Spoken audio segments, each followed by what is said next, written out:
Dan ini adalah kisah Abu Nawas sembuhkan Raja Harun al-Rasyid. Abu Nawas atau Abu Nuwas adalah seorang pujangga Arab yang populer dengan syair-syairnya menggetarkan.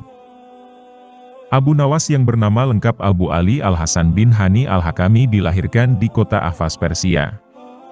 Darah Arab dan Persia mengalir di tubuhnya. Abu Nawas lahir pada tahun 756 Masehi di Persia atau Iran dan meninggal pada tahun 814 Masehi di Baghdad, Irak. Abu Nawas adalah seorang ulama besar yang terkenal dengan kecerdasannya dan dipercaya sebagai wali Allah. Pada suatu hari, Baginda Harun al-Rasyid merasakan sakit di seluruh anggota badannya. Untuk berjalan terasa berat hingga akhirnya ia memanggil tabib istana untuk mengobatinya. Tapi ternyata hasilnya nihil. Lantaran tabib istana hingga tabib sekota Baghdad tak bisa mengobati, akhirnya Raja Harun al-Rasyid membuat sayembara untuk para tabib agar bisa menyembuhkan penyakitnya. Barang siapa yang bisa mengobati penyakit Harun al-Rasyid akan diberi hadiah uang emas yang banyak. Sayembara tersebut pun menyebar. Banyak para tabib yang akhirnya ambil bagian mengadu nasib untuk mengobati baginda raja. Abu Nawas yang mendengar sayembara itu pun tertarik untuk mencobanya. Padahal ia sama sekali tak mempunyai kemampuan mengobati. Hari yang ditunggu pun tiba. Abu Nawas menghadap raja untuk mencoba mengobatinya. "Hai Abu Nawas, rupanya engkau ikut pula dalam sayembara yang kuadakan ini," kata raja. "Benar, Baginda," kata Abu Nawas. "Apa kamu bisa mengobati penyakitku ini?" tanya Harun al-Rasyid. "Hamba akan mencobanya Baginda. Hamba akan mencoba menerapkan cara-cara yang belum pernah dilakukan oleh tabib lainnya," jawab Abu Nawas meyakinkan.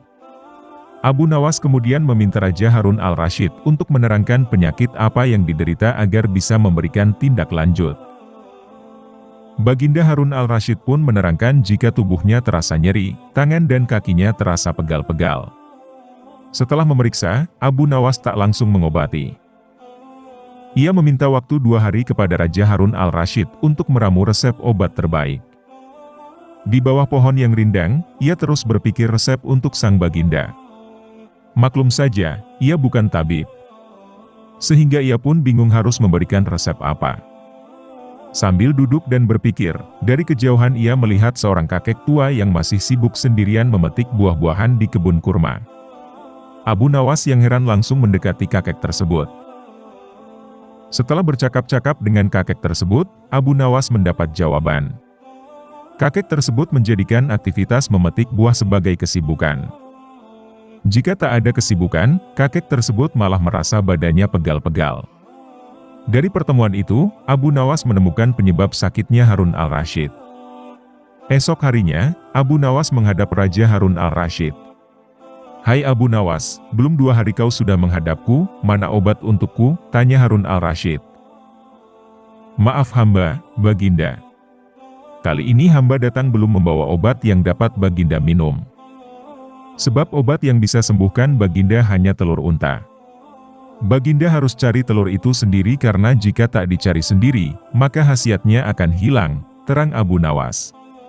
"Kalau itu yang kau sarankan, baiklah aku akan segera mencarinya," jawab raja.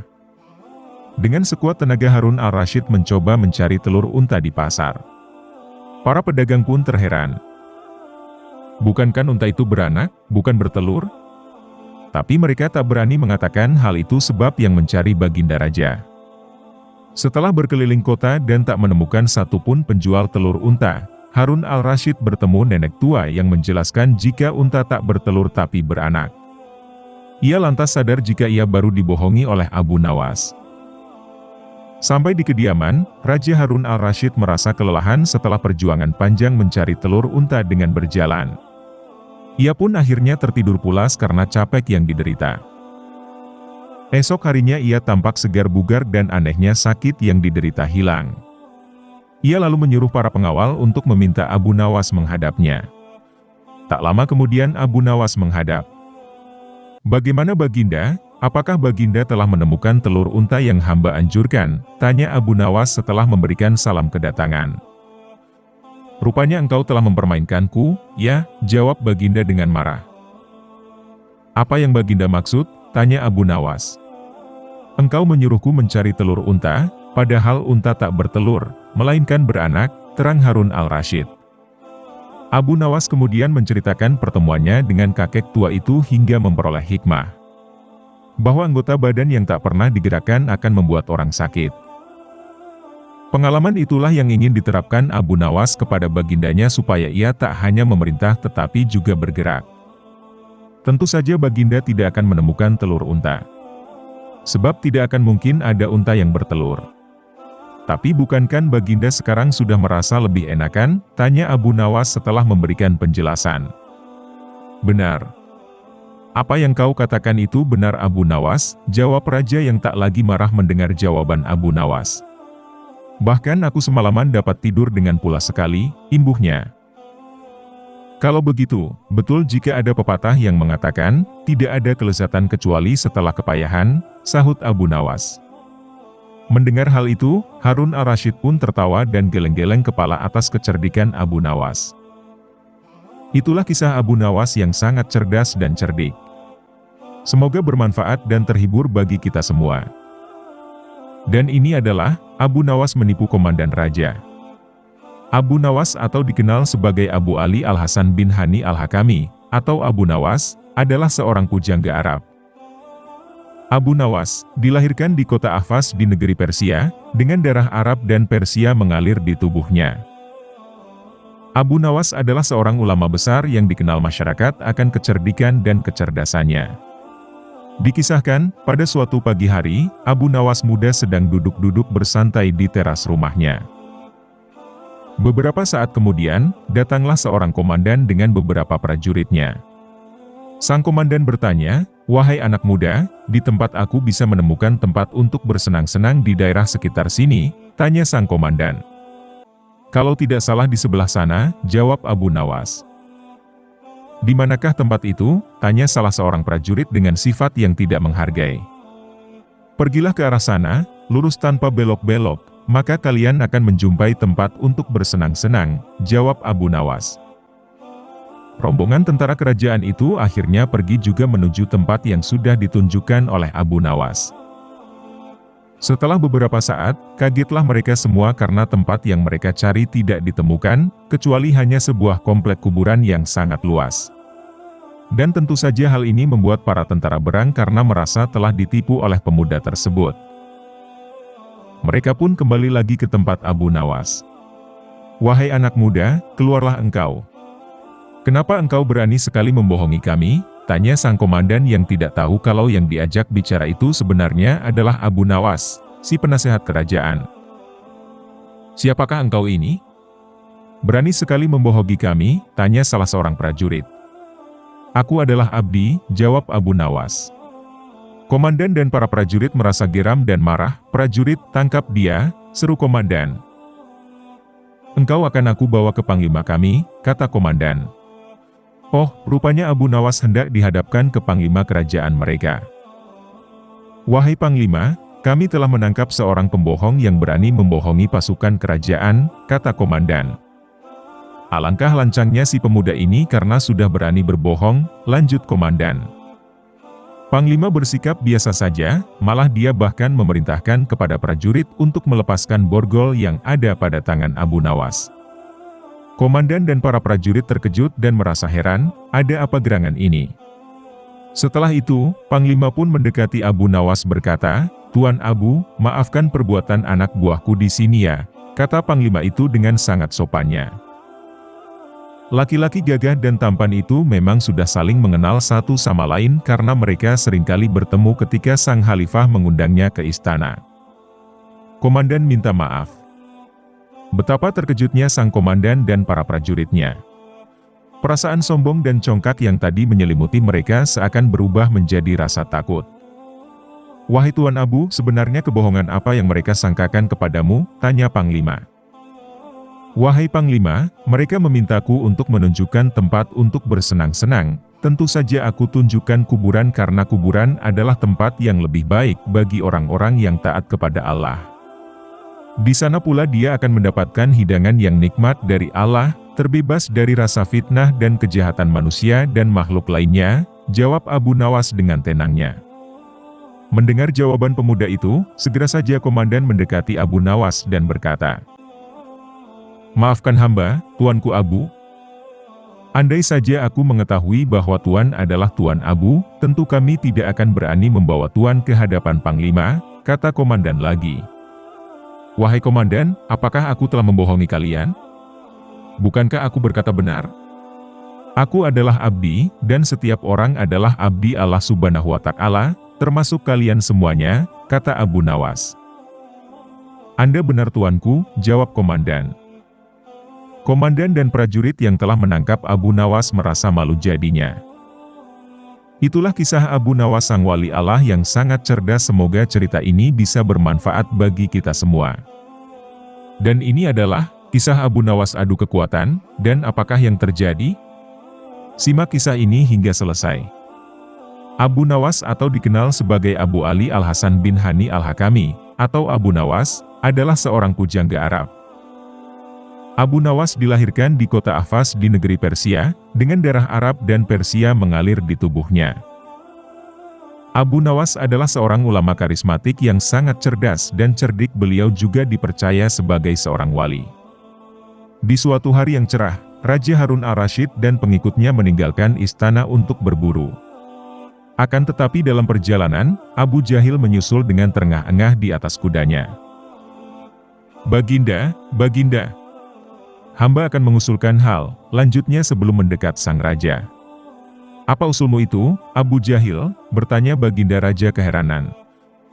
"Agar acara berburu ini menarik serta disaksikan banyak masyarakat, bagaimana bila kita mengatakannya saja?" tutur Abu Jahil dengan mimik serius. Baginda terdiam sewaktu-waktu serta mengangguk-angguk. "Hamba ingin beradu ketangkasan dengan Abu Nawas, bagaimana Baginda? Pemenangnya memperoleh sepundi duit emas. Namun bila kalah, hukumannya memandikan kuda-kuda istana, sepanjang sebulan," papar Abu Jahil memberikan keyakinan sang raja. "Hei, hadiah saja yang kau pikirkan. Lalu bagaimana langkahnya adu ketangkasan ini?" sela Baginda agak geram. Sesudah memberitahu idenya, Baginda setuju, maka dipanggillah Abu Nawas oleh satu di antara punggawa. Abu Nawas menghadap. Ia juga diberi panduan panjang lebar oleh Baginda. Awal mulanya Abu Nawas menampik lantaran ia paham seluruh ini akal bulus Abu Jahil yang pingin singkirkan dirinya dari istana. Namun Baginda memaksa serta Abu Nawas tak dapat mengelak. Abu Nawas juga memikirkan sesaat. Ia paham bila Abu Jahil saat ini diangkat jadi pejabat istana. Ia pasti mengerahkan seluruh anak buahnya buat menyumbang seekor binatang buruannya di rimba kelak. Akan tetapi lantaran kecerdikannya, Abu Nawas jadi tersenyum riang. Abu Jahil yang lihat pergantian raut muka Abu Nawas jadi penasaran. Batinnya berkata, tidak barangkali Abu Nawas menaklukkan dirinya saat ini. Pada akhirnya Baginda menggiring mereka ke tengah alun-alun istana. Raja serta seluruh rakyat menanti, siapa yang akan memenangkan lomba berburu ini. Terompet sinyal mulai adu ketangkasan juga ditiup oleh Perdana Menteri. Abu Jahil lekas meningkatkan kudanya secepat kilat menuju rimba belantara di tepi istana. Anehnya, Abu Nawas meningkatkan kudanya sedang-sedang saja, hingga diteriaki beberapa pemirsa. Mendekati sore, terlihat kuda Abu Jahil masuk pintu gerbang istana. Ia juga diteriaki beberapa pemirsa serta memperoleh tepuk tangan meriah sekali. Di segi kiri kanan kudanya terlihat beberapa puluh hewan yang mati terpanah. Tidak cuma itu, kuda penambahan lumayan memanggul binatang buruan yang lain. Abu Jahil dengan senyum bangga menunjukkan seluruh binatang buruannya di dalam lapangan. "Aku, Abu Jahil, memiliki hak memenangkan lomba ini. Tengok binatang buruanku banyak, tidak mungkin Abu Nawas mengalahkanku," teriaknya lantang. Pemirsa di lebih kurang arena makin ramai bertepuk tangan. Tak berapakah lama, terdengar nada kaki kuda Abu Nawas. Seluruh orang menertawakan serta kembali meneriakinya. Namun, Abu Nawas tak terlihat gusar. Ia jadi tersenyum serta melambaikan tangan. "Tenang, tenang, rakyatku. Kita bakal tahu apa yang bakal dikerjakan Abu Nawas. Serta kita lumayan akan tahu, siapa pemenangnya saat ini," kata raja yang turut gusar lihat pola Abu Nawas. Baginda menyuruh 2 orang punggawanya maju ke tengah lapangan serta mengkalkulasi binatang buruan Abu Jahil. 1, 2, 3, 4, 5, 20, 35 ekor kelinci, ditambah 5 ekor rusa, serta 2 babi rimba, teriak satu di antara punggawa. Kalau demikian akulah pemenangnya, karena Abu Nawas tak membawa seekor binatang juga. Hahaha, teriak Abu Jahil lantang. Tenang, tenang. Saya membawa beberapa ribu binatang. Jelaslah saya pemenangnya dan kau Abu Jahil, silahkan memandikan kuda-kuda istana. Berdasarkan aturan lomba, seluruh binatang bisa ditangkap, yang mutlak jumlahnya, kata Abu Nawas sembari buka bambu kuning yang sudah diisi beberapa ribu semut merah. Sekarang cobalah kalkulasi ini, 1, 2, 3, 4, 100, 200, selebihnya tak perlu dihitung, ungkap Abu Nawas. Tiada banyak berkata, Abu Jahil tidak sadarkan diri alias semaput dikarenakan lihat semut merah Abu Nawas. Baginda tertawa terpingkal-pingkal serta segera berikan hadiah pada Abu Nawas. Kecerdikan serta ketulusan hati pasti dapat menaklukkan kelicikan. Itulah kisah Abu Nawas yang sangat cerdas dan cerdik. Semoga cerita ini bisa bermanfaat dan menghibur kita semua. Dan ini adalah kisah Abu Nawas memijat ayam, berawal dari tantangan Raja Harun al-Rasyid. Abu Ali Al-Hasan bin Hani Al-Hakami atau dikenal Abu Nawas merupakan seorang pujangga Arab yang populer karena kecerdasannya. Abu Nawas dilahirkan di kota Ahvaz di negeri Persia. Dengan darah Arab dan Persia mengalir di tubuhnya. Abu Nawas merupakan seorang ulama besar yang terkenal dengan kecerdasan dan kecerdikannya. Ia hidup di masa Raja Harun al-Rasyid. Keilmuannya sangat masyhur dan dipercaya sebagai sang wali. Dikisahkan, suatu kali Abu Nawas diundang makan malam oleh raja. Pada kesempatan ini untuk kesekian kalinya raja ingin menguji kecerdikan Abu Nawas. Setelah berdoa, hadirin dipersilakan makan oleh raja. Namun ketika Abu Nawas ingin mengambil ayam di hadapannya, Raja Harun al-Rasyid menyela, "Hai Abu, apa yang kau lakukan pada ayam itu akan aku lakukan padamu," ucap sang raja. "Saya belum mengerti, bagaimana maksud paduka?" tanya Abu Nawas. "Begini, Abu. Sebagai contoh, jika kau memotong bagian sayap ayam itu maka aku juga akan memotong lenganmu," jelas raja. Abu Nawas jadi mengurungkan niatnya menyantap ayam yang dipandangnya lezat itu. Setelah terdiam cukup lama, Abu Nawas menemukan ide cerdik. Ia coba cubit sayap ayam itu. Maka seketika baginda raja mencubit lengan Abu Nawas. Abu Nawas menepuk lembut punggung ayam, raja pun menepuk lembut punggung Abu Nawas. Maka Abu Nawas melanjutkan aksi cerdiknya, yakni memijat sayap ayam untuk waktu yang lama. Sang raja pun mau tidak mau memijat lengan Abu Nawas, sambil menunggu pijatan Abu Nawas selesai. Akan tetapi setelah ditunggu lama, hal itu tak pernah terjadi. Jadi mau tak mau sang raja terpaksa menghentikan gerak memijatnya. Karena sang raja tak bisa berlama-lama memijat. Sementara Abu Nawas masih bertahan memijat sayap ayam itu. Setelah tak berhasil mempermainkan Abu Nawas, sang raja itu pun mempersilakan untuk memakan ayam itu. Serta apapun yang Abu Nawas inginkan di meja hidangan tersebut. Sang raja terpaksa harus mengakui kecerdikan Abu Nawas untuk kesekian kalinya. Namun sang raja juga merasa terhibur dengan ulah Abu Nawas itu. Itulah kisah Abu Nawas yang sangat cerdas atau cerdik. Semoga cerita ini bisa bermanfaat bagi kita semua. Dan ini adalah kisah lucu Abu Nawas menipu pencuri dengan mantra. Situasi di kampung Abu Nawas belakangan ini sedang marak pencurian, beberapa tetangga Abu Nawas sudah menjadi korbannya. Pelaku terbilang nekat sebab ia beraksi hanya seorang diri, namun apabila ada yang berani melawan atau menghalang-halangi si pencuri tak segan-segan untuk membunuhnya. Simak kisah Abu Nawas ini hingga tuntas. Tentu saja hal ini membuat resah warga, berbagai upaya sudah dilakukan untuk mengungkap siapa pelakunya. Tapi si pencuri sangatlah cerdik sehingga identitasnya sulit diketahui. Suatu ketika para warga meminta bantuan istana supaya kampungnya dijaga, maka baginda raja mengirim puluhan prajurit untuk menjaga keamanan. Beberapa prajurit disiagakan di tempat-tempat yang rawan pencurian sementara beberapa prajurit lainnya bertugas berkeliling kampung. Namanya saja pencuri cerdik, ia bisa dengan mudah menyelinap tanpa ketahuan dan kali ini rumah Abu Nawas yang akan menjadi sasarannya. Saat tengah malam tiba si pencuri memanjat atap rumah Abu Nawas, sang istri yang masih terjaga menyadari kehadiran si pencuri, ia pun segera membangunkan Abu Nawas, "Wahai suamiku, di atap rumah kita ada seorang pencuri," kata sang istri kepanikan. Abu Nawas terkejut dan segera terbangun. "Aku takut suamiku, apa yang harus kita lakukan?" tanya sang istri. Sejenak Abu Nawas terdiam, kalau ia melawan itu tidak mungkin, bisa-bisa ia mati terbunuh. Di saat suasana sedang genting tak menyurutkan Abu Nawas untuk kehilangan akal cerdiknya. "Aku punya ide, kau turuti saja perintahku," tutur Abu Nawas. Setelah Abu Nawas memberitahu rencananya, sang istri langsung mengiyakan.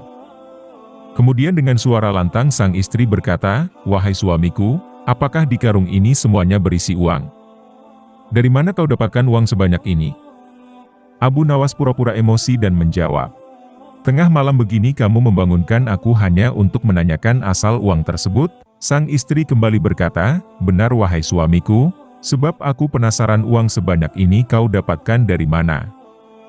Abu Nawas membalas, "Dulu semasa muda aku adalah perampok dan uang tersebut adalah hasil rampokanku." "Aku tidak percaya, kamu pasti bohong," ujar sang istri. "Wahai istriku, jika kau tahu apa rahasianya pasti kau akan percaya," tutur Abu Nawas. "Ceritakanlah padaku, aku sungguh ingin mengetahuinya," timpal istrinya. "Aku akan memberitahu, tapi kamu jangan bilang siapa-siapa sebab bila rahasia ini sampai didengar oleh si pencuri dia bisa menggasak semua uang kita," ujar Abu Nawas. "Saya janji saya tidak akan mengatakan kepada siapapun," balas istrinya. "Begini wahai istriku, waktu itu aku memanjat atap rumah yang akan aku satroni, aku melihat ke atas langit apabila bulan belum muncul aku menunggunya," kata Abu Nawas. "Untuk apa menunggu bulan muncul?" tanya istrinya pura-pura penasaran. "Justru di sini rahasianya, apabila bulan sudah muncul aku akan terjun dari atap rumah dengan mengucapkan mantra 3 kali abrakadabra," kata Abu Nawas memberitahu. "Apakah tidak berbahaya?" tanya sang istri. "Tentu saja tidak, dengan mantra tersebut cahaya bulan akan membuatku melayang dan jatuh perlahan, itulah kenapa aku menunggu bulan muncul dan dengan mantra tersebut aku bisa masuk ke dalam rumah orang tanpa bisa dilihat oleh siapapun. Aku bisa mencuri semua harta di rumah orang tanpa ketahuan," kata Abu Nawas menjelaskan. Sementara si pencuri yang berada di atap rumah Abu Nawas menguping pembicaraan mereka berdua. "Ilmu yang luar biasa, kau sungguh bodoh Abu Nawas, malam ini hartamu akan saya kuras tanpa kamu sadari," kata si perampok dalam hati. Ia pun segera praktekkan ilmu yang ia dengar dari Abu Nawas. "Malam ini aku sangat beruntung, cahaya bulan sangat mendukung untuk aksiku, ia bersinar sangat terang," kata si pencuri. "Abrakadabra," ucap si pencuri. Kemudian ia membiarkan dirinya jatuh dari atap rumah. Aksinya ini membuat si pencuri jatuh ke tanah dengan kondisi terluka parah, tulang rusuknya patah, tulang kakinya juga patah, si pencuri menggeliat dan berteriak kesakitan. Mendengar ada kegaduhan di depan rumah Abu Nawas, para tetangga beramai-ramai mendatanginya. "Hai, ada apa ini Abu Nawas, dan siapa orang yang terluka ini?" tanya salah satu warga. "Dia adalah si pencuri yang selama ini meresahkan," jawab Abu Nawas. Tidak lama kemudian para prajurit istana yang menjaga keamanan datang dan meringkus pencuri. Suasana kampung Abu Nawas pun kini menjadi aman kembali. Dan ini adalah kisah Abu Nawas duduk menyendiri di kuburan, sempat disangka gila oleh Baginda Raja. Suatu hari Raja Harun al-Rasyid mendengar kabar dari menterinya kalau beberapa belakangan hari ini Abu Nawas sering bertingkah aneh. Hampir setiap hari Abu Nawas menghabiskan waktunya duduk di atas kuburan. Karena penasaran dan khawatir, Baginda Raja pun segera mendatangi Abu Nawas. Benar saja sesampainya di kuburan, Baginda mendapati Abu Nawas sedang duduk seorang diri. "Hei Abu Nawas, kenapa sekarang kamu bertingkah seperti orang gila?" tanya Baginda Raja. Abu Nawas balik bertanya, "Aku atau Baginda yang gila Baginda?" Raja menjawab, "Tentu saja kamu yang gila, ngapain juga setiap hari duduk di kuburan?" Abu Nawas membalas, "Justru itulah aku yang waras dan Baginda yang gila." Baginda Raja pun heran dengan jawaban Abu Nawas. "Kenapa bisa begitu wahai Abu Nawas?" tanya Baginda Raja. "Ya karena aku tahu bahwa istana dan kekuasaanmu suatu saat pasti akan musnah dan disitulah Baginda akan hidup abadi," jawab Abu Nawas sambil menunjuk ke sebuah kuburan. "Oleh karenanya aku mempersiapkan diri untuk tinggal kekal di sini. Sementara Paduka justru menyibukkan diri dengan membangun istana megah padahal semuanya itu akan musnah." Paduka terlihat begitu membenci kuburan padahal disitulah tempat peristirahatan berakhir Paduka, tutur Abu Nawas melanjutkan. Mendengar perkataan Abu Nawas tersebut Baginda Raja seketika langsung terdiam. "Jika demikian adanya lalu siapa di antara kita yang gila wahai Baginda Raja?" tanya Abu Nawas menegaskan. Baginda Raja tak mampu bicara sedikit pun, ia hanya bisa menangis terisak. "Demi Allah benar sekali apa yang kau katakan, nasihatilah aku wahai Abu Nawas," pinta Baginda Raja. Dengan pandangan sorot mata yang tajam Abu Nawas berkata, "Cukuplah kau agar selalu amanah." Perlahan Baginda Raja mulai mereda tangisnya. "Terima kasih atas nasihatnya wahai Abu Nawas, apakah kau menginginkan sesuatu dariku?" tanya Baginda Raja. "Iya," jawab Abu Nawas. "Ada 3 permintaanku kepadamu wahai Paduka, jika kau sanggup melakukannya aku akan sangat berterima kasih sekali kepadamu," ujar Abu Nawas. "Baiklah katakan apa permintaanmu?" balas Baginda Raja. "Pertama, bisakah Paduka yang mulia menambah atau memperpanjang usiaku?" tanya Abu Nawas. "Tentu saja aku tidak mungkin mampu melakukannya," jawab Baginda Raja. "Permintaanku yang kedua, mampukah Paduka Raja menjagaku dari malaikat maut?" tanya Abu Nawas kembali. "Tentu saja aku takkan mampu wahai Abu Nawas," jawab Baginda Raja. "Baiklah, sekarang permintaanku yang ketiga, mampukah Paduka memasukkanku ke dalam surga dan menjauhkan diriku dari api neraka?" pinta Abu Nawas. "Itu juga tak mungkin mampu aku lakukan wahai Abu Nawas," jawab Baginda Raja. Kemudian Abu Nawas berkata, "Kalau begitu aku tidak membutuhkan bantuanmu, silakan Paduka Raja pergi dari sini." Baginda Raja pun lantas meninggalkan Abu Nawas seorang diri di sebuah pemakaman yang penuh dengan ketenangan. Hikmah yang dapat kita ambil dari kisah ini adalah bahwasanya hanya kepada Allah tempat memohon perlindungan dan meminta pertolongan. Dan ini adalah kisah Abu Nawas, tragedi uang palsu. Tuan Hakim sampai dibuat heran oleh sosok ini. Abu Nawas atau dikenal sebagai Abu Ali Al-Hasan bin Hani Al-Hakami, adalah seorang pujangga Arab. Abu Nawas dilahirkan di kota Ahvaz di negeri Persia, dengan darah Arab dan Persia mengalir di tubuhnya. Kisah-kisah Abu Nawas pun banyak digemari hampir di penjuru dunia. Nama Abu Nawas di Indonesia pun begitu tak asing didengar. Kisah yang menarik dikemas sedemikian rupa, mampu membuat penikmat karyanya sangat begitu antusias. Dikisahkan Abu Jahil sangat tertarik dengan cincin milik Abu Nawas. Sebenarnya Abu Nawas bersedia menjualnya asalkan harganya 1 dinar. Tapi karena Abu Jahil sangat bakhil, ia enggan membelinya. Suatu hari saat Abu Jahil mencangkul tanah di ladang, tanpa sengaja cangkulnya membentur benda keras. Karena dirasa mengganggu, ia pun berniat menyingkirkan benda keras tersebut. Ketika ia mengambilnya, ternyata benda itu adalah koin uang 1 dinar. Betapa bahagianya hati Abu Jahil, lalu digosokkan uang yang sudah karatan itu. Tapi kebahagiaannya tidak berlangsung lama, karena setelah dia mati, uang koinnya adalah uang dinar palsu. Rasa kecewa pun hingga pada diri Abu Jahil, ia lalu berniat untuk membuang koin tersebut. Saat ia hendak membuangnya, tiba-tiba terbesit niat jahat pada diri Abu Jahil. "Kenapa aku harus membuangnya? Bukankah dengan uang ini aku bisa mengelabui Abu Nawas? Aku akan membeli cincinnya dengan uang palsu ini," pikir Abu Jahil dalam hati. Maka datanglah ia menemui Abu Nawas. "Hei Abu Nawas, apa kamu masih berniat menjual cincinmu?" tanya Abu Jahil. "Iya, tapi harganya 1 dinar, jawab Abu Nawas. "Baiklah Abu Nawas, aku bersedia," balas Abu Jahil. Ia pun memberikan uang palsu tersebut kepada Abu Nawas. Abu Nawas menerimanya tanpa memastikan bahwa uang tersebut adalah palsu. Lalu oleh Abu Nawas uang tersebut ia gunakan untuk membeli daging di pasar. Si penjual daging juga sama, ia menerima uang dari Abu Nawas tanpa memastikan bahwa uang tersebut adalah palsu.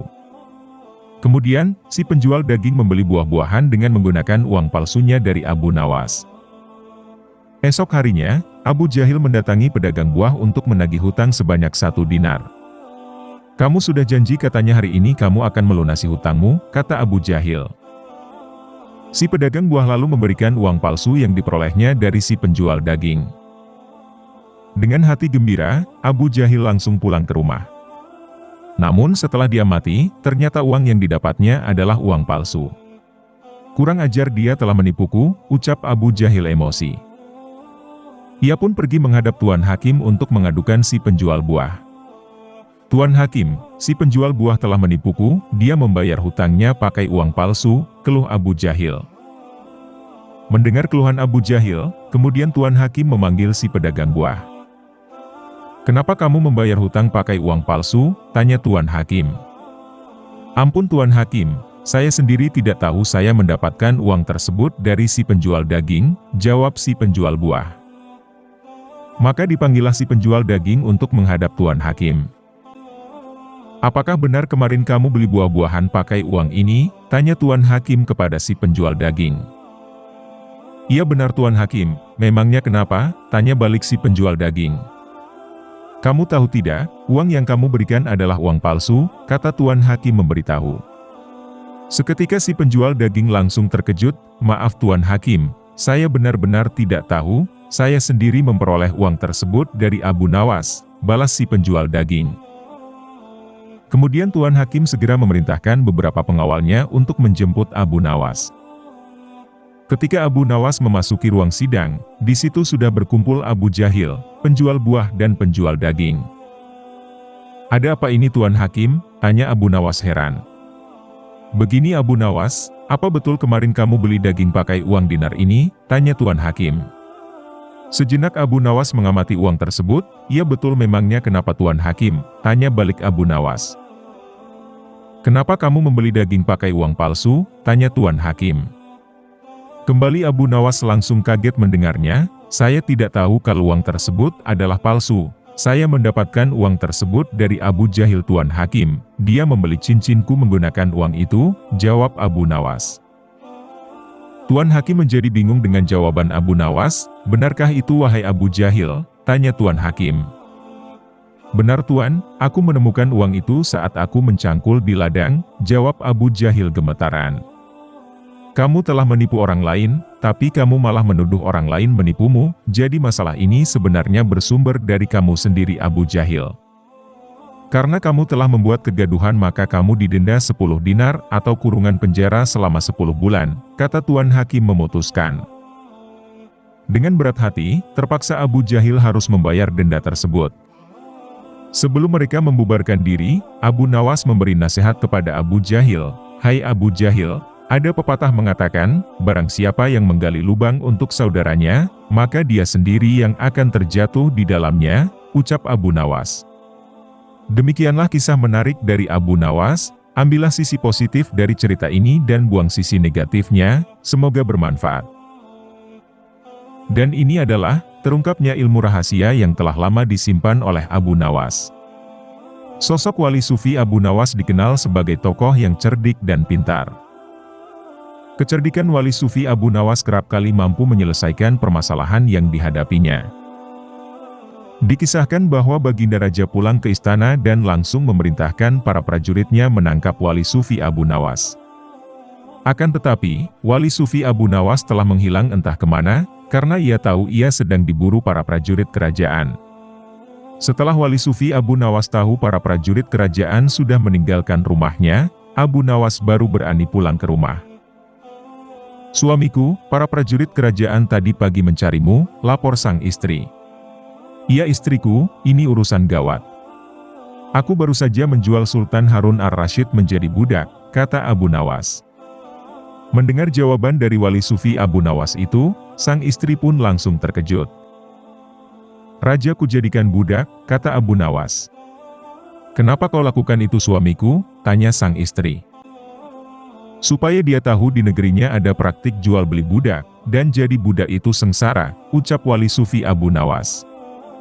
Sebenarnya maksudmu baik, tapi Baginda Raja pasti marah. Buktinya para prajurit diperintahkan untuk menangkapmu, ucap sang istri. Menurutmu apa yang akan dilakukan Sultan Harun ar-Rasyid kepadaku? Tanya Wali Sufi Abu Nawas dengan wajah cemas. Pasti kau akan dihukum berat, ujar sang istri. Gawat! Aku harus mengerahkan ilmu yang kusimpan, tutur Wali Sufi Abu Nawas. Abu Nawas lantas segera masuk ke dalam, ia terlihat mengambil air wudhu lalu mendirikan sholat 2 rakaat. Setelah itu, sang Wali Sufi Abu Nawas kemudian berpesan kepada istrinya apa yang harus dikatakan bila Baginda datang. Tidak berapa lama kemudian, tetangga Abu Nawas geger karena istri Abu Nawas menjerit-jerit.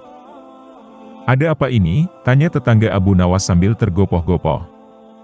Suamiku mati, kata istri Abu Nawas sembari menangis. Hah? Abu Nawas mati, kata tetangga kaget. Kabar kematian sang Wali Sufi Abu Nawas tersebar ke seluruh pelosok negeri, Baginda Raja pun terkejut. Kemarahan dan kegeraman beliau agak susut mengingat Abu Nawas adalah orang yang paling pintar menyenangkan dan menghibur Baginda Raja. Baginda Raja beserta beberapa pengawal dan seorang tabib istana segera menuju ke rumah Abu Nawas. Tabib segera memeriksa Abu Nawas. Sesaat kemudian, sang tabib memberi laporan kepada Baginda Raja bahwa Abu Nawas memang telah mati beberapa jam yang lalu. Setelah melihat sendiri tubuh Abu Nawas terbujur kaku tak berdaya, Baginda Raja merasa terharu dan meneteskan air mata. Beliau pun bertanya kepada istri Abu Nawas. Adakah pesan terakhir Abu Nawas untukku? Tanya Baginda Raja. Ada paduka yang mulia, kata istri Abu Nawas sambil menangis. Katakanlah, tutur Baginda Raja. Suami hamba memohon sudilah kiranya Baginda Raja mengampuni segala kesalahannya dunia dan akhirat di depan rakyat, kata istri Abu Nawas terbata-bata. Baiklah kalau itu permintaan Abu Nawas, kata Baginda Raja menyanggupi. Jenazah sang Wali Sufi Abu Nawas diusung di atas keranda, kemudian Baginda Raja mengumpulkan rakyatnya di tanah lapang. Wahai rakyatku! Dengarkanlah bahwa hari ini aku Sultan Harun ar-Rasyid telah memaafkan segala kesalahan Abu Nawas yang telah diperbuat terhadap diriku dari dunia hingga akhirat, dan kalianlah sebagai saksinya, ujar Baginda Raja. Tak lama setelah itu, tiba-tiba dari dalam keranda yang terbungkus kain hijau terdengar suara keras, Alhamdulillah. Seketika pengusung jenazah ketakutan, apalagi melihat Abu Nawas bangkit berdiri seperti mayat hidup. Seketika itu pula, rakyat yang berkumpul lari tunggang langgang bertubukan dan banyak yang jatuh terkilir. Abu Nawas sendiri segera berjalan ke hadapan Baginda Raja. Kau sebenarnya mayat hidup atau memang kau hidup lagi? Kata Baginda dengan gemetar. Hamba masih hidup tuanku, hamba mengucapkan terima kasih yang tak terhingga atas pengampunannya, ucap Abu Nawas. Jadi kau masih hidup? Kata Baginda Raja memastikan. Ya Baginda Raja, saya segar bugar. Buktinya kini hamba merasa lapar dan ingin segera pulang, jawab Wali Sufi Abu Nawas. Kurang ajar. Ilmu apa yang kau pakai Abu Nawas? Tanya Baginda Raja. Ilmu dari Maha Guru Sufi, guru hamba yang sudah meninggal dunia, jelas Abu Nawas. Ajarkan ilmu itu kepadaku, pinta Baginda Raja. Tidak mungkin Baginda, hanya guru hamba yang mampu melakukannya. Hamba tidak bisa mengerjakannya sendiri, jelas Abu Nawas. Dasar pelit, gerutu Baginda Raja kecewa. Abu Nawas bikin geger. Sebut ulama adalah orang yang bodoh, endingnya bikin kagum. Tingkah laku Abu Nawas memang kerap kali membuat sang Baginda Raja saat itu jengkel. Selain kerap dibuat jengkel oleh Abu Nawas, Baginda Raja juga sering tertawa dibuatnya. Pada suatu ketika, Abu Nawas telah melakukan kesalahan serius. Kesalahan yang dilakukan oleh Abu Nawas yakni ia sering datang ke berbagai tempat dan meneriakkan khutbah yang sama. Dalam khutbahnya itu, Abu Nawas selalu menyebut para ahli ilmu yaitu para ulama sebagai orang yang bodoh. Tentu saja, khutbah Abu Nawas ini dianggap mengganggu ketertiban masyarakat karena telah mencela para ulama. Akibat perbuatan Abu Nawas itu, para ulama tersebut bersepakat untuk mengadukannya kepada Baginda Raja. Mereka meminta supaya Abu Nawas diadili. Maka diadakanlah pengadilan di mana Abu Nawas sebagai terdakwanya. Di ruang persidangan tersebut, sudah berkumpul beberapa ulama kota Baghdad. Mereka menuntut supaya Abu Nawas dihukum. "Hai Abu Nawas, benarkah engkau berkata kalau para ahli ilmu adalah orang yang bodoh?" tanya Baginda Raja. "Benar Paduka yang mulia," jawab Abu Nawas singkat. "Apa alasanmu berbuat demikian?" tanya Baginda Raja kembali. "Sebelum saya menjawabnya, izinkan terlebih dahulu hamba meminta beberapa kertas dan pena lalu bagikan kepada semua para ahli ilmu yang ada di ruang sidang ini," pinta Abu Nawas. Setelah masing-masing ulama mendapatkan kertas dan pena, Abu Nawas kemudian kembali berkata kepada para ulama itu, "Aku meminta kepada kalian semua para ahli ilmu untuk menulis jawaban pada kertas atas pertanyaan yang akan saya ajukan," kata Abu Nawas melanjutkan. Pertanyaannya adalah, "Apa yang dimaksud dengan roti?" tanya Abu Nawas. Mendengar pertanyaan remeh-remeh tersebut, salah satu dari ulama berkata dengan nada protes, "Apa maksud pertanyaan ini wahai Abu Nawas? Ini tidak ada kaitannya dengan kasusmu," kata salah satu dari ulama itu. "Silahkan dijawab saja, nanti Anda akan tahu," kata Abu Nawas. Setelah masing-masing ulama menuliskan jawabannya pada kertas tersebut, lalu kertas itu dikumpulkan kepada Baginda Raja. Baginda Raja pun membaca satu demi satu kertas yang berisi jawaban itu. Ulama pertama menjawab roti adalah sebuah makanan, ulama kedua menjawab roti adalah karunia dari Tuhan, ulama ketiga menjawab roti adalah terigu yang sudah dimasak, ulama keempat menjawab roti adalah makanan bergizi. Intinya, masing-masing ulama mempunyai jawaban yang berbeda-beda tergantung pemaknaan mereka akan sebuah roti. Setelah membaca semua jawaban itu, Abu Nawas berkata kepada Baginda Raja dan kepada semua ulama yang ada di ruang sidang, "Kalian semua adalah para ahli ilmu tapi tak satu pun dari kalian yang mempunyai jawaban yang sama tentang roti. Wahai Baginda Raja, jika mereka tak bisa memiliki jawaban yang sama tentang roti, apakah mereka berhak menentukan khutbahku benar atau salah? Inilah maksudku mengatakan kalau mereka para ahli ilmu adalah orang yang bodoh," ucap Abu Nawas. Dapatkah Baginda mempercayakan keputusan atau penilaian kepada orang-orang seperti ini?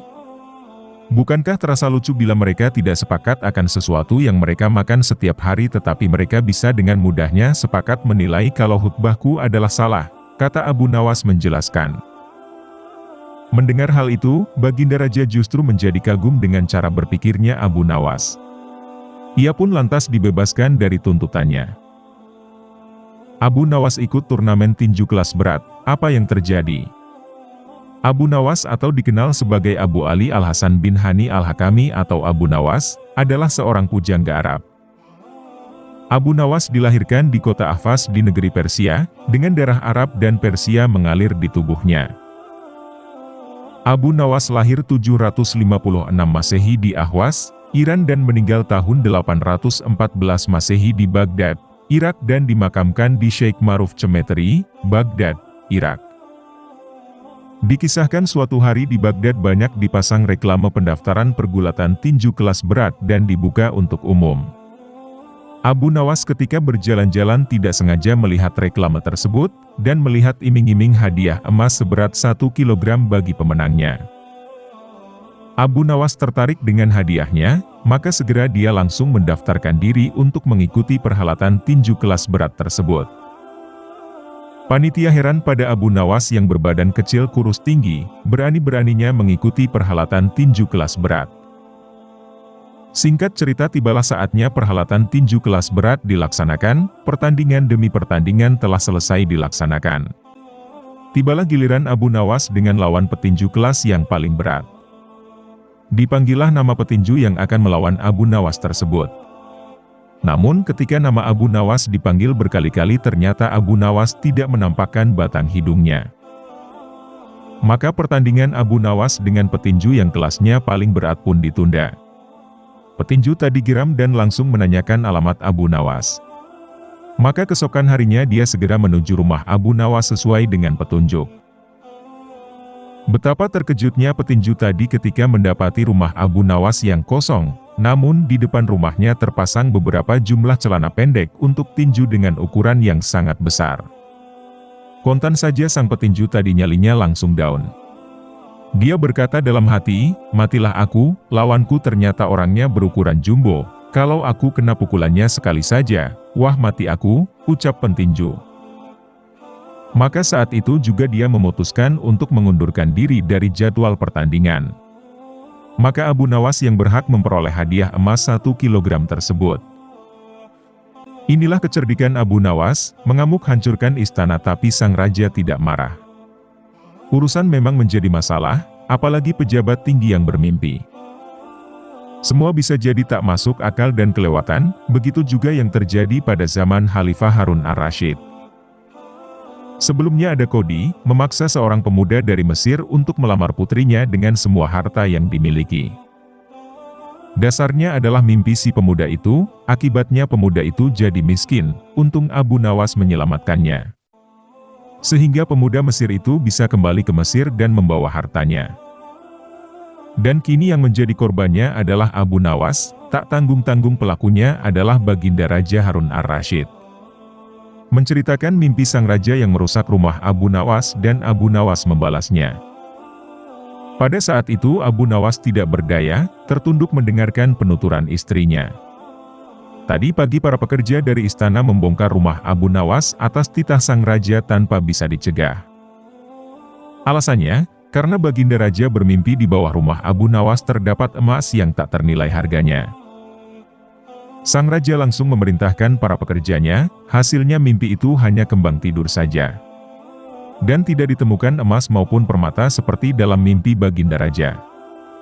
Hal itu membuat Abu Nawas kesal, jangankan minta maaf mengganti pun tidak dilakukan oleh Baginda Raja. Lama Abu Nawas berpikir, mencari cara untuk membalas yang setimpal. Makanan yang disiapkan oleh istrinya tidak dimakan karena masih berpikir keras mencari cara untuk membalas perbuatan raja. Malam pun tiba, tetap tidak beranjak. Keesokan harinya Abu Nawas melihat sekerumunan lalat mengerumuni makanan Abu Nawas yang sudah basi. Abu Nawas tiba-tiba tertawa riang, "Tolong ambilkan kain penutup dan sebatang besi," kata Abu Nawas pada istrinya. "Untuk apa?" tanya istrinya. "Untuk membalas Baginda Raja," jawab Abu Nawas. Sesampainya di istana, Abu Nawas menundukkan kepala dan berkata, "Ampun Baginda, hamba hanya ingin mengadukan tamu-tamu tak diundang yang datang rumah hamba, tanpa seizin hamba," kata Abu Nawas. "Siapakah tamu-tamu tak diundang itu Abu Nawas?" sergap Baginda kasar. "Kepada siapa lagi hamba mengadu ini meminta perlakuan adil kalau bukan pada Baginda," kata Abu Nawas. "Keadilan yang bagaimana yang kau kehendaki Abu Nawas?" tanya Baginda Raja. "Hamba hanya ingin izin tertulis dari Baginda," kata Abu Nawas. Sang Baginda Raja tak bisa mengelak karena pada saat itu para menteri berkumpul di istana. Terpaksa sang raja pun menulis surat yang diminta oleh Abu Nawas. Setelah menulis surat tersebut, Abu Nawas membuka kain penutup makanan itu. Maka hinggaplah lalat di sana-sini, dengan leluasa Abu Nawas memukuli lalat tersebut dengan tongkat besi Abu Nawas. Ada yang hinggap di kaca, Abu Nawas memukulinya hingga kaca tersebut pecah. Kemudian canvas bunga yang indah, petung yang sangat mahal dan perabotan rumah tangga termahal pun ikut pecah dipukuli oleh Abu Nawas dengan tongkatnya. Bahkan Abu Nawas pun tidak malu memukul lalat yang hinggap di tempayan Baginda Raja. Baginda Raja tidak bisa berbuat apa-apa karena itu memang atas izin Baginda dengan surat tertulis yang dibuat oleh Baginda. Baginda Raja pun menyadari telah berbuat kekeliruan pada Abu Nawas dan keluarganya. Setelah merasa puas Abu Nawas mohon undur diri, banyak barang-barang kesayangan Baginda hancur. Bukan hanya itu Baginda Raja merasa malu, sang raja pun sadar telah berbuat semena-mena pada Abu Nawas. Abu Nawas pulang dengan perasaan lega, istrinya pasti menunggu cerita apa yang dilakukan Abu Nawas di istana. Dan ini adalah kisah Abu Nawas berdoa minta jodoh yang cantik, buat temani ibunya. Suatu ketika Abu Nawas yang jomblo jatuh cinta kepada seorang gadis cantik jelita. Ia tergila-gila dengan seorang perempuan cantik, pintar, dan ahli ibadah. Dia sangat berambisi memperistri gadis salihah tersebut. Cintanya yang begitu dahsyat dan membara, membuat Abu Nawas berdoa kepada Allah. Ya Allah, jika memang gadis itu baik untukku, dekatkanlah kepadaku. Tetapi jika menurutmu ia tidak baik buatku, tolong ya Allah, sekali lagi tolong, pertimbangkan lagi ya Allah. Pinta Abu Nawas dengan menyebut nama gadis tersebut dan terkesan memaksa kepada Allah. Abu Nawas memanjatkan doa-doa itu setiap selesai sholat 5 waktu tanpa henti dan terus bersungguh-sungguh. Selama berbulan-bulan ia menunggu tanda-tanda dikabulkan doanya. Berjalan lebih dari 3 bulan, Abu Nawas merasa doanya belum kunjung dikabulkan Allah. Dia pun mulai introspeksi diri. Mungkin Allah belum mengabulkan doaku karena aku kurang pasrah atas pilihan jodohku, ujarnya. Kemudian Abu Nawas bermunajat lagi. Tapi kali ini ia berganti strategi. Doa itu tidak diembel-embeli spesifik pakai nama si gadis cantik. Apalagi sampai memaksa Allah mengabulkan doanya. Abu Nawas lalu berdoa, "Ya Allah, berikanlah istri yang terbaik untukku." Berbulan-bulan ia terus memohon kepada Allah, namun Allah belum juga mendekatkan Abu Nawas dengan gadis pujaannya. Bahkan, Allah juga belum mempertemukan Abu Nawas dengan wanita yang hendak diperistri. Lama-lama ia mulai khawatir juga. Akhirnya Abu Nawas memutar otak lagi bagaimana caranya berdoa dan bisa cepat terkabul. Abu Nawas memang manusia cerdas. Tidak kehabisan akal, ia pun merasa perlu sedikit diplomatis kepada Allah. Abu Nawas pun mengubah doanya. Ya Allah, kini aku tidak minta lagi untuk diriku. Aku hanya minta gadis cantik sebagai menantu ibuku yang sudah tua dan sangat aku cintai ya Allah. Sekali lagi bukan untukku, ya Tuhan. Maka, berikanlah ia menantu, demikian doa Abu Nawas. Dasar Abu Nawas, pakai membawa nama ibunya segala, padahal permintaannya itu tetap saja untuk dirinya. Padahal Allah Maha Tahu, tidak bisa diakali siapapun. Tapi mungkin karena keikhlasan dan keluguan Abu Nawas tersebut, Allah pun menjawab doanya. Akhirnya Allah menakdirkan wanita cantik dan salihah tersebut menjadi istri Abu Nawas. Wah, kisah yang happy ending ya.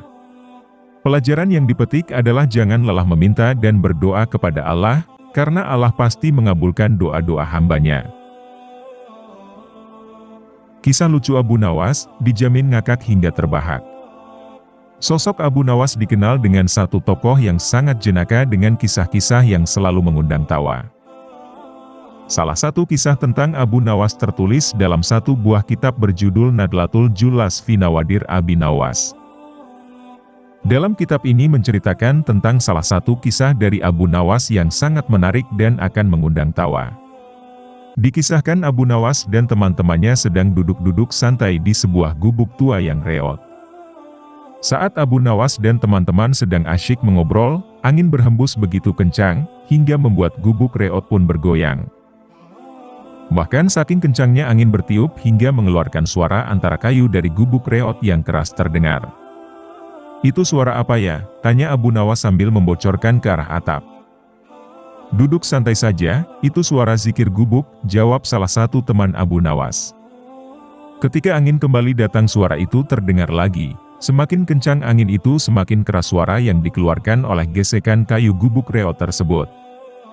Abu Nawas semakin khawatir dengan suara itu, dia pun melompat dari gubuk reot yang ia duduki dan lari menjauhinya.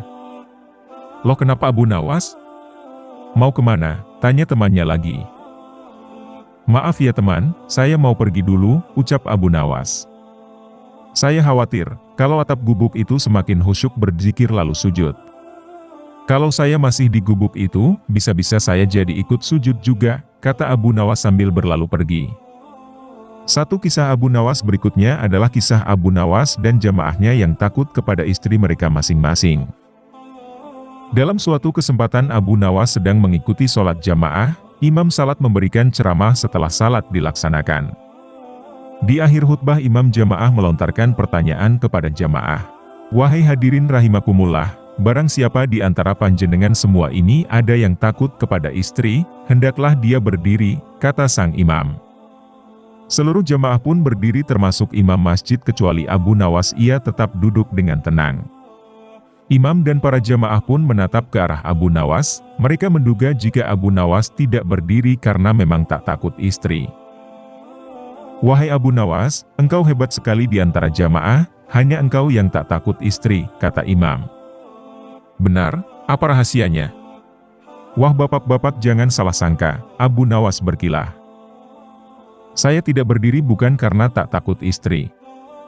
Lalu kenapa juga, tanya jamaah penasaran. Lah ini saya tak berdiri karena memang kaki saya sedang sakit. Tempo hari istriku memukuliku hingga kaki saya sakit sekali, ujar Abu Nawas. Karena itulah aku tak berdiri, ucap Abu Nawas sambil meringis hendak ikut berdiri. Kisah ini disebutkan di dalam kitab Nudlatul Julas fi Nawadir Abi Nawas. Cerdas, hanya Abu Nawas yang berani mengangkat masjid atas perintah Raja Harun ar-Rasyid. Abu Nawas seorang penyair ulung sekaligus tokoh sufi yang hidup pada zaman Khalifah Harun ar-Rasyid di Baghdad, memiliki nama lengkap Abu Ali al-Hasan bin Hani al-Hakami. Kecerdikan seorang Abu Nawas tentu sudah tidak diragukan lagi. Sehingga Abu Nawas menjadi salah satu orang kepercayaan Raja Harun ar-Rasyid. Dikisahkan pada suatu hari ketika Raja Harun ar-Rasyid sedang berhadapan dengan rakyatnya, Raja berkata kepada para rakyatnya, "Hai kalian semua, besok setelah selesai sholat Jumat janganlah kalian semua kembali pulang ke rumah masing-masing terlebih dahulu, sebelum ada perintah dariku," tutur Raja. "Baiklah Baginda Raja," jawab mereka semua. Namun, dalam pikiran para rakyatnya masih berkecamuk pemikiran yang aneh dan belum juga mereka pahami. "Apa yang sebenarnya nanti Baginda Raja akan perintahkan?" ujar rakyat. Pada hari itu juga selama siang dan malam semua masyarakat membahas apa yang terjadi beberapa waktu lalu. Pembahasan itu menjadi pokok pembicaraan penduduk di kala itu, yaitu perintah dari Baginda Raja yang belum juga diketahui oleh masyarakat. Dari masyarakat yang ada tidak ada tahu apa yang akan Baginda Raja perintahkan besok hari. Dari beberapa orang juga tidak mengerti apa yang akan Baginda Raja perintahkan. Namun Abu Nawas tetap menyikapinya dengan tenang. "Kita lihat saja besok," ucap Abu Nawas. Pada keesokan harinya pada hari Jumat sebagaimana yang diucapkan Raja, masyarakat begitu banyak dan ramai mendatangi masjid untuk melaksanakan sholat Jumat. Rakyat masih penasaran dengan apa yang diucapkan Raja serta apa yang akan dia perintahkan sampai-sampai tidak memperbolehkan para rakyat untuk pulang ke rumah sebelum ada perintah darinya. "Wahai rakyatku sekalian, barang siapa yang bisa mengangkat masjid ini maka aku akan beri dia sebuah negeri dan aku akan menjadikan raja muda di negeri itu," ujar Raja. Semua orang yang hadir pada saat itu tidak ada satupun dari mereka yang berkomentar dan menyanggupi apa yang diinginkan Raja sampai-sampai Raja mengulangi 3 kali perkataannya itu. Namun tetap saja tidak ada yang menyanggupinya, setelah mendengar perkataan dari Baginda Raja. Abu Nawas akhirnya pun mengangkat tangannya. "Saya Baginda Raja. Saya bisa mengangkat masjid ini dan saya juga bisa memindahkan masjid ini kemanapun yang diinginkan. Saya sendiri bisa gitu semua," ungkap Abu Nawas. "Akan tetapi saya mohon diberi waktu selama 7 hari, karena saya hendak mengamalkan amalan saya terlebih dahulu. Jika saya sudah selesai mengamalkan amalan itu jangankan masjid ini, dunia sekalipun bisa saya angkat berkat amalan itu. Satu lagi saya juga ada satu permintaan Baginda Raja, saya harap Baginda Raja kumpulkan para rakyat sekalian dan engkau bisa potongkan kerbau kambing. Dan engkau bisa memberikan makan rakyat yang hadir pada waktu itu dan setelah makan dan minum itu selesai barulah hamba yang akan mengangkat masjid itu tuanku," jelas Abu Nawas. "Baiklah," jawab Baginda Raja. Hingga pada hari ke-7 Baginda Raja mengumpulkan rakyat dan Baginda Raja dan menyuruh mereka untuk menyembelih kambing kerbau sebagai jamuan kepada mereka. Maka orang-orang yang hadir di waktu itu pun makan dan minum hidangan yang disiapkan oleh Baginda Raja dengan lahap. Setelah mereka semua selesai makan dan minum Baginda Raja berkata kepada Abu Nawas, "Sekarang jalankanlah apa yang telah kuperintahkan," tegas Raja. "Baik tuanku Baginda Raja." "Aku," kata Abu Nawas. "Apalagi? Cepatlah kerjakan apa yang telah kau janjikan padaku 7 hari yang lalu." "Perutmu sudah kenyang bukan?" potong Baginda Raja. Orang-orang yang hadir pada waktu itu tidak ada yang berani untuk mengeluarkan suara karena takut pada Baginda Raja. Akan tetapi mereka ingin melihat kekuatan Abu Nawas. Sementara, Abu Nawas berkemas serta menggulungkan lengan baju, Abu Nawas seakan siap mengangkat masjid itu. Lalu Abu Nawas berdiri di depan masjid, seraya berkata kepada orang-orang yang hadir, "Wahai saudaraku sekalian, aku minta tolong kepada kalian semua untuk meletakkan masjid ini di atas bahuku. Insya Allah nanti saya akan membawa dan meletakkan masjid ini sesuai dengan yang diinginkan dan diharapkan," ujar Abu Nawas.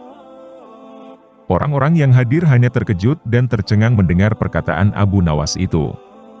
"Siapa juga yang bisa meletakkan masjid ini di atas bahunya?" tanya masyarakat. "Jika demikian bukanlah salah saya jika masjid ini tidak saya angkat dan saya pindahkan wahai tuanku Baginda Raja," kata Abu Nawas. Baginda Raja hanya tersenyum masam dan tidak mengucapkan apa-apa, lalu Baginda Raja pergi meninggalkan tempat itu dan masuk ke dalam istananya dan orang-orang yang hadir pada waktu itu juga pulang ke rumah mereka masing-masing. Sambil membicarakan perihal kecerdikan dan kecerdasan Abu Nawas. Demikianlah kisah Abu Nawas, kecerdikan dan kecerdasan Abu Nawas dalam menyelesaikan perintah sang Baginda Raja.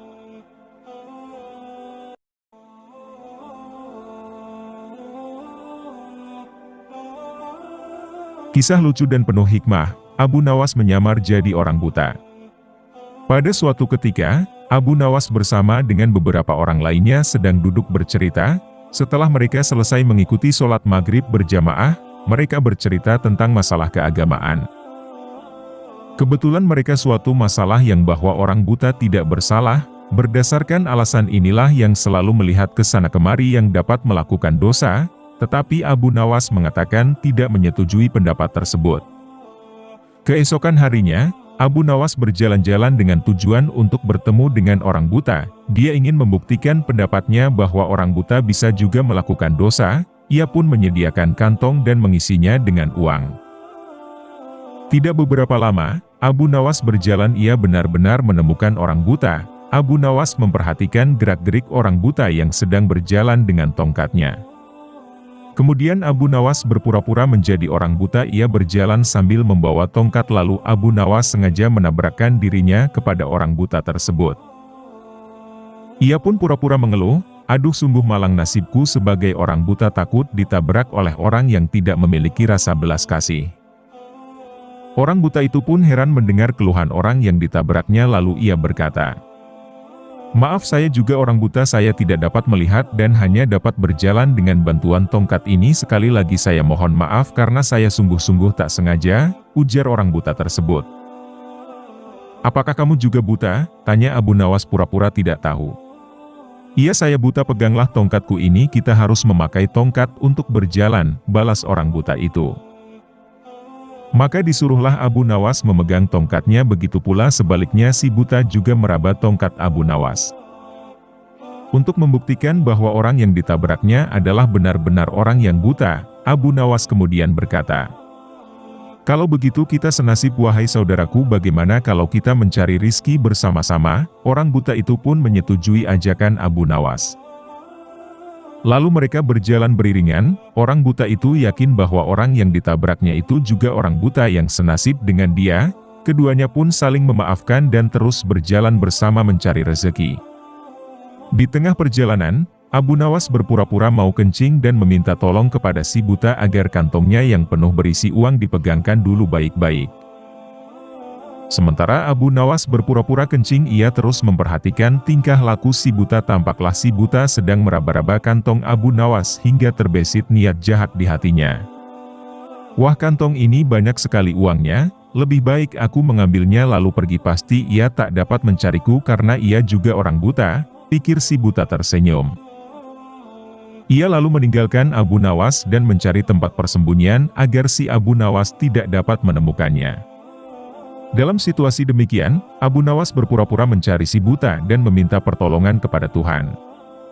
Ya Allah, malang benar nasibku, tadi saya ditabrak orang, sekarang uang saya dicuri oleh orang. Sial benar nasibku ini, ya Allah, semoga orang yang mengambil uang saya terkena lemparan batu ini biar dia tahu rasa.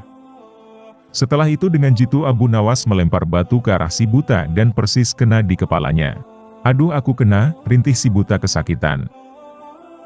Hal ini membuat si buta kelabakan, ia pun segera beranjak pergi mencari tempat lain untuk bersembunyi, akan tetapi Abu Nawas yang berpura-pura buta itu mengikuti si buta kemanapun ia pergi. Setelah dekat, Abu Nawas kembali memohon kepada Tuhan. Ya Allah, semoga orang yang mengambil uangku terkena lagi lemparan batu pada kepalanya. Tak lama kemudian terdengar lagi suara kesakitan dari si buta. Aduh, aku kena lagi, rintih si buta sambil memegangi kepalanya yang benjol. Si buta pun jadi panik dan heran kenapa doa temannya itu selalu terkabul. Ah, mungkin itu hanya kebetulan saja, ujar si buta menghibur diri. Lalu menghindar lagi dan terus menghindar, tetapi Abu Nawas tetap mengikutinya secara berturut-turut. Abu Nawas berdoa lagi sambil melakukan lemparan beruntun kepada si buta dan selalu tepat mengenai kepalanya setelah terkena lemparan batu beruntun. Si buta berpikir mengapa semua sasaran yang dilemparnya selalu tepat mengenainya, ia pun mulai curiga. Tak lama berpikir, akhirnya ia mencoba untuk mengenali suara orang yang bersamanya. Barulah ia tersadar bahwa orang yang bersamanya adalah Abu Nawas yang mencoba mempermainkannya. Antara marah dan was-was si buta berkata, "Kamu Abu Nawas kan? Kamu hanya pura-pura buta untuk mempermainkan aku? Ambillah kantong uangmu ini. Sekian dan terima kasih." Abu Nawas kecerdikannya memang diakui oleh Raja Harun ar-Rasyid. Beberapa kali Raja Harun ar-Rasyid dibuat kesal olehnya meskipun akhirnya berakhir dengan tertawa. Selain itu, Abu Nawas juga seringkali memberikan bantuan kepada masyarakat yang membutuhkan dirinya. Suatu hari Raja Harun ar-Rasyid mengutus gubernur baru bertugas di wilayah yang dihuni oleh Abu Nawas. Gubernur tersebut diceritakan oleh Raja Harun ar-Rasyid bahwa daerah itu terdapat banyak sastrawan. Setelah resmi menjabat, akhirnya gubernur tersebut perintahkan pasukan untuk tangkap seluruh sastrawan. Hingga akhirnya banyak sastrawan yang tertangkap dan diminta menghadapnya satu persatu untuk menjawab pertanyaan. Gubernur tersebut bertanya pada orang pertama, apakah dirinya sebagai gubernur termasuk zalim atau adil, lalu berikan alasannya. Lalu orang pertama menjawab zalim, karena gubernur tersebut telah menangkap orang yang tidak bersalah. Mendengar jawaban itu, sang gubernur perintah pasukan untuk penjarakan orang itu dan akan dihukum mati. Lalu orang kedua ditanya dengan pertanyaan yang sama serta alasannya, lalu orang kedua menjawab bahwa gubernur adalah orang adil, alasannya karena Anda sangat memperhatikan keberadaan rakyatnya. Gubernur kemudian berkata orang tersebut berbohong dan perintahkan pasukan untuk menemani orang pertama. Hingga semua sastrawan ditanya, apapun jawabannya semua berakhir di penjara dan ancaman hukuman mati. Lalu orang yang belum tertangkap menemui Abu Nawas meminta tolong dan mengeluhkan sikap gubernur baru. Mendengar cerita tersebut membuat Abu Nawas geram dan bergegas menemui gubernur di kediamannya. Akhirnya Abu Nawas bertemu gubernur dan berkata bahwa dirinya juga sastrawan namun kenapa tidak ditangkap. Lalu raja itu menyuruh pasukan menangkap dan penggal kepala Abu Nawas, namun Abu Nawas bergejolak. Namun Abu Nawas tidak jadi ditangkap karena gubernur merasa Abu Nawas orang yang ksatria. Lalu Abu Nawas meminta agar temannya juga turut dibebaskan, namun gubernur meminta Abu Nawas menjawab 3 pertanyaan dahulu. Gubernur tersebut bertanya pada Abu Nawas, apakah dirinya sebagai gubernur termasuk zalim atau adil, lalu berikan alasannya. Abu Nawas menjawab bukan keduanya, karena yang zalim adalah kita sedangkan gubernur adalah pedang keadilan yang membalas kezaliman. Pertanyaan kedua adalah tentang lebih bermanfaat mana antara bulan dengan matahari. Abu Nawas jawab bulan lebih manfaat karena bersinar ketika malam hari sehingga terasa terang.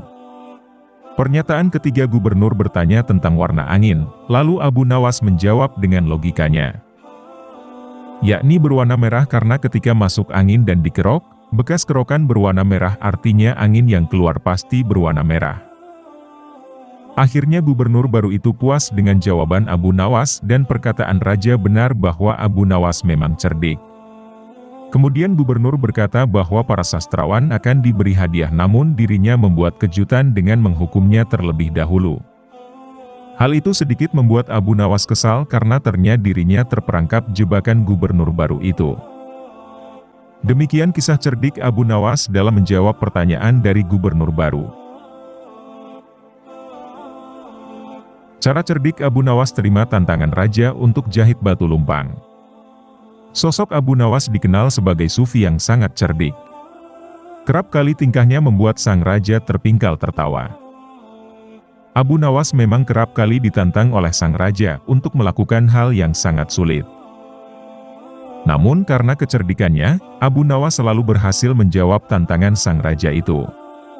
Hingga pada suatu hari, nampaknya Baginda Raja masih saja mencari cara agar dapat mengalahkan Abu Nawas. Untuk beberapa lama, Baginda Raja masih belum menemukan caranya. Hingga akhirnya ia pun terpaksa meminta bantuan dari para menteri-menterinya. Akan tetapi, dari sekian banyak usulan para menterinya itu tidak ada satupun yang menurut Baginda Raja berbobot.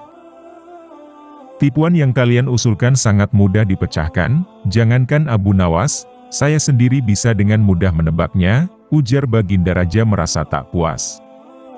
Ampun Paduka yang mulia, bukankah Paduka mempunyai batu lumpang yang retak? Suruh saja Abu Nawas menjahitnya, kata salah satu menterinya itu. Mendengar usulan salah satu menterinya itu, Baginda Raja langsung kegirangan. Usulanmu bagus juga, saya setuju dengan ide kamu. Cepat panggil Abu Nawas kemari, perintah Baginda Raja. Singkat cerita, datanglah Abu Nawas menghadap Baginda Raja memenuhi panggilannya. Ampun beribu ampun Paduka yang mulia, ada gerangan Paduka memanggil hamba, tanya Abu Nawas. Saya ada tugas baru untuk kamu, jawab Baginda Raja. Kalau boleh tahu, tugas apakah itu wahai Paduka yang mulia? Tanya Abu Nawas kembali. Begini Abu Nawas, saya punya lumpang yang terbuat dari batu, tapi sayang, lumpang tersebut kini retak dan terbelah jadi dua. Saya ingin kamu menjahit batu lumpang itu agar menyatu kembali, tutur Baginda Raja. Mendengar perintah Baginda Raja itu, sontak saja tubuh Abu Nawas mendadak berkeringat. Wajahnya pun langsung berubah menjadi pucat. Jebakan apa lagi ini? Mana ada batu bisa dijahit, gerutu Abu Nawas dalam hati. Hei Abu Nawas, kenapa kamu malah bengong? Saya kasih waktu sehari. Kalau kamu tidak bisa, maka kamu akan mendapatkan hukuman, gertak Baginda Raja. Sekarang kamu pulang dan bawa batu lumpang yang retak ini, kata Baginda Raja. Setelah itu, Abu Nawas pun pamit untuk kembali ke rumahnya. Setibanya di rumah, Abu Nawas langsung pergi mengumpulkan batu-batu kecil yang serupa dengan batu lumpang tersebut. Keesokan harinya, Abu Nawas pergi menuju istana dengan membawa batu-batu kecil dan lumpang batu milik Baginda Raja. Setelah sampai di kerajaan, Baginda langsung bertanya kepada Abu Nawas. Wahai Abu Nawas, apakah lumpang batunya sudah dijahit, kata Baginda Raja. Mohon ampun Paduka yang mulia, saya sudah mengumpulkan batu-batu kecil yang sama persis jenisnya dengan lumpang batu milik Paduka, dan saya minta tolong kepada Paduka untuk memilih serat dari batu-batu kecil yang saya kumpulkan. Setelah itu saya akan jahit batu lumpang milik Baginda, jawab Abu Nawas. Apa-apaan engkau ini? Siapa juga yang dapat membuat batu sekecil itu menjadi benang, bentak Baginda Raja. Ampun Paduka, tapi lumpang batu milik Paduka tidak bisa bila dijahit pakai benang biasa. Lumpang batu itu harus dijahit dengan benang yang terbuat dari batu, ujar Abu Nawas. Mendengar penjelasan Abu Nawas itu, Baginda Raja pun tak bisa berbuat apa-apa. Kamu memang cerdik Abu Nawas, batin Baginda Raja dalam hati. Dengan terpaksa, Baginda Raja kembali membebaskan Abu Nawas. Abu Nawas pun lolos dari hukuman meskipun dia tidak menyelesaikan tugas mustahil yang diberikan dari Baginda Raja.